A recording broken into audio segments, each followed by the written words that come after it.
Hello, jotono lam sogo ani channel dro. Jotobo gam krong tong nai na, alai ang gam krong tongo tini halai pinda aro ang time mana halai ba. Oi kaitono loboi da samani hina yang tini ready ongjak. Tini halang na sabnai da samani kokte halai. Masia Jisu nung haite kebo kerai. Halai ang bono Hindi Bible mix kara samnai Yesu Masih. Teri jesa koi nahi bono ang mix kara samnai. Nai tong di no ani rasa mani na.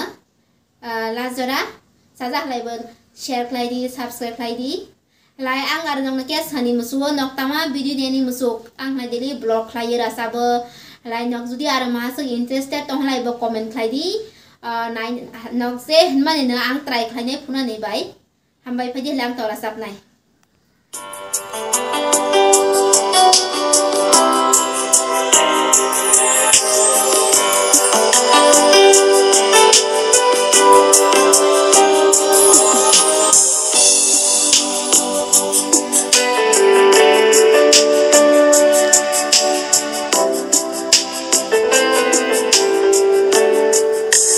Masia Jisu nung haite kebo phano kerai nini dusango bobo nakha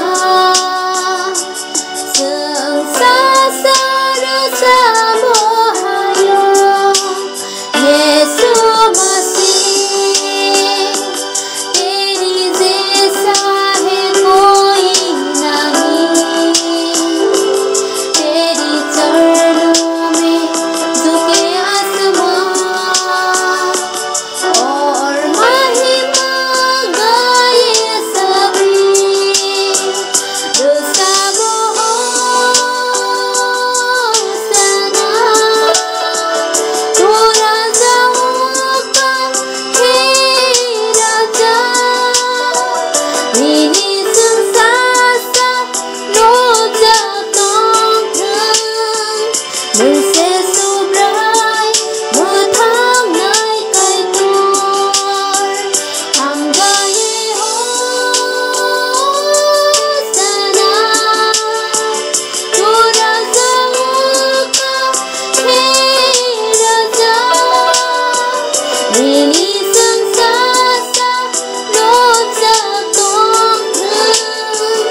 Mayagnan apa nung sungo asam zaman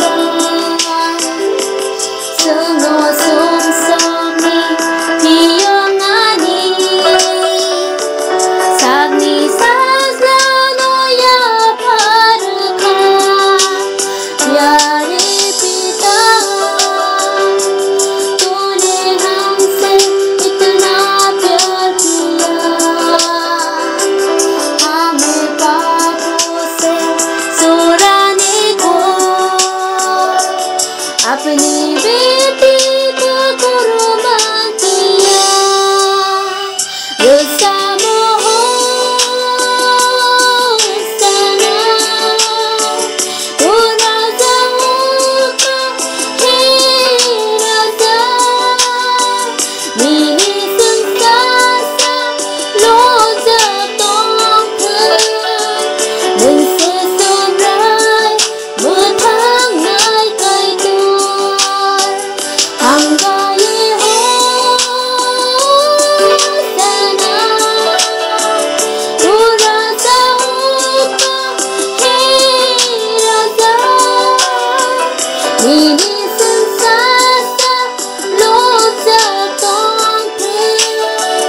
Nung